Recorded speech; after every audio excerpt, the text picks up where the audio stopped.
নাত একটা গজল পড়ার জন্য আমি এক কলি পড়ে আমার বক্তব্য দেব। আমাদের ছিল এক সোনালী অতীত, নাড়িয়ে দিতাম সব জালিমের ভিত।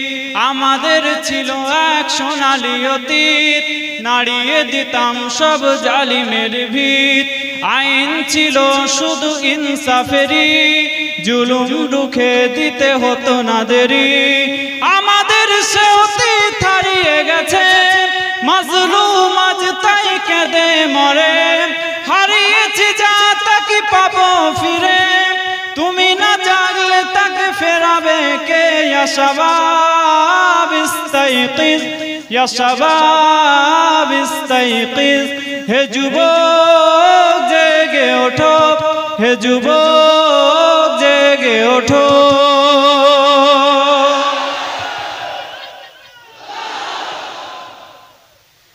তুমি কি শোনোনি খালিদের কথা, সালাউদ্দিনের শতবীর গাথা? যুগে যুগে তারা ছিল উম্মার ত্রাতা, তবে কেন আজ মনে শোকাতুর ব্যথা? সিরিয়া কাশ্মীরে আরাকান উইগুরে ডাকছে তোমারই ভাই।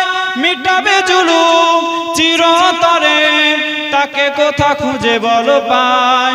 হারিয়েছি যা তা কি পাবো ফিরে, তুমি না জাগলে তাকে ফেরাবে কে? হারিয়েছি যা তা কি পাবো ফিরে, তুমি না জাগলে তাকে ফেরাবে কে? ইয়া শাবাব ইস্তাইকিজ, ইয়া শাবাব ইস্তাইকিজ। হে যুবক জেগে ওঠো, হে যুবক জেগে ওঠো।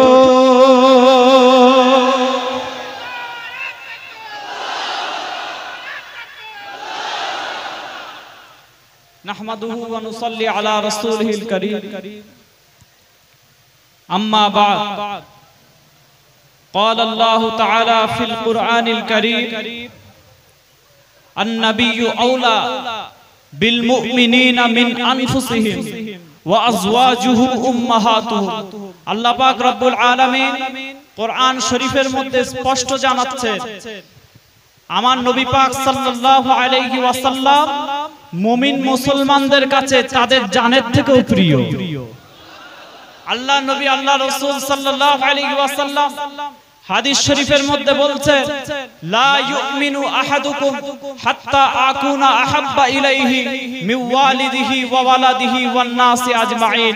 তোমরা যতক্ষণ না নিজের পুত্র সন্তান, নিজের পিতামাতা, সারা পৃথিবীর কুল কায়নাতের সমস্ত মানুষের থেকে রাসূলুল্লাহকে বেশি না মহব্বত করতে পারো, ততক্ষণ পর্যন্ত তোমাদের মধ্যে কেউ পরিপূর্ণ ঈমানদার হতে পারবে না।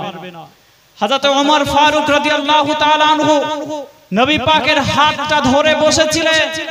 নবী পাক সাল্লাল্লাহু আলাইহি ওয়াসাল্লামকে হযরত ওমর ফারুক বললেন, ইয়া রাসূলুল্লাহ, ইয়া হাবিবাল্লাহ, আমি সারা পৃথিবীর সমস্ত মানুষের থেকে আপনাকে বেশি মহব্বত করি, কিন্তু আমার নিজের জীবনটুকু ছাড়া। আল্লাহ নবী আল্লাহ রাসূল সাল্লাল্লাহু আলাইহি ওয়াসাল্লাম বললেন, ও ওমর, আমি সেই রবের কসম খেয়ে বলছি, আল্লাহর কসম খেয়ে বলছি, যতক্ষণ না তুমি তোমার